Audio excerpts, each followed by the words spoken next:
In our first session, we introduced you to the modern corporation. We discussed the standards of conduct for directors, that directors should act in good faith and what they reasonably believe to be in the best interest of the corporation, to discharge their duties with the care that a person in a like position would reasonably believe appropriate under similar situations. We discussed a similar obligation of the officers. I should point out again that nowhere in the business model, the Model Business Corporation Act, does the Act raise the issue of whether there is a conflict of interest when the executive of the board, usually called the CEO, is also the senior executive or the president of the operating company. The question is, can this person provide both the oversight over the management of the company and also manage the company? I also need to point out that the securities laws focus on disclosure and fair dealings of brokers, dealers, issuers, investment advisors, and others. It doesn't discuss the term fiduciary or stewardship responsibilities of the executives, directors, or broker-dealers.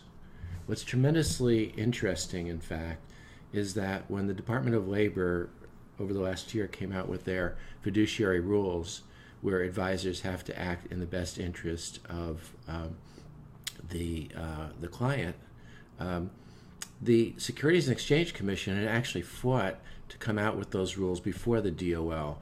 This was told to me privately, but there was a fight between DOL and SEC. SEC backed off, and it looks like they still may want to create a similar set of rules under the Securities Acts that the DOL took the lead on most recently.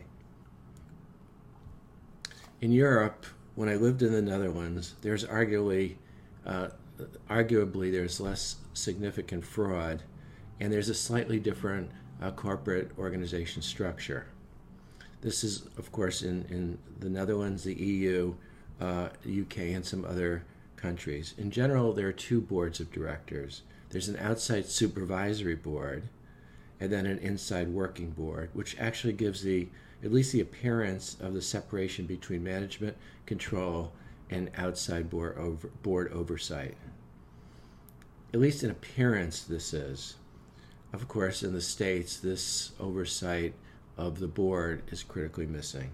In this segment, we're going to look at corporate ownership. To ask whether it is what it seems, we're going to look at some of the common definitions of fiduciary and stewardship, both from a historical perspective and their current meaning in use today.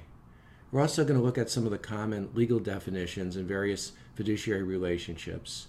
And of course, we could argue over which definitions are more accurate, more precise, or legally sufficient, or whether they're in fact relevant to the stewardship of the modern corporation. But the real focus of this session is not on who owns the corporation or what we precisely mean by a corporate fiduciary or a steward of the corporation, or what the responsibility is.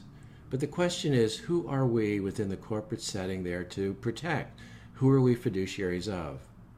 Our judgment is informed a bit by the global UK law firm Linkletters, as it was the first to discuss corporate fiduciary responsibility in their statement of significant audiences, as some leading firms throughout the world have realized that it's just a myth that shareholders own the company.